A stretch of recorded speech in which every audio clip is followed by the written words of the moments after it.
সে এক সময় ছিল যখন বাংলা শুধু সোনার চাষ করত না, গানও রপ্তানি করত।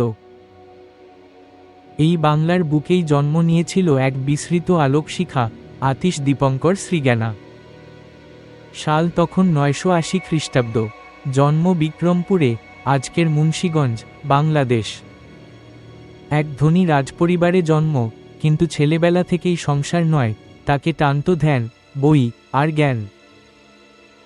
মাত্র 22 বছর বয়সে তিনি ছেড়ে দেন রাজকীয় জীবন, হয়ে যান এক ওয়ান্ডারিং মঙ্ক।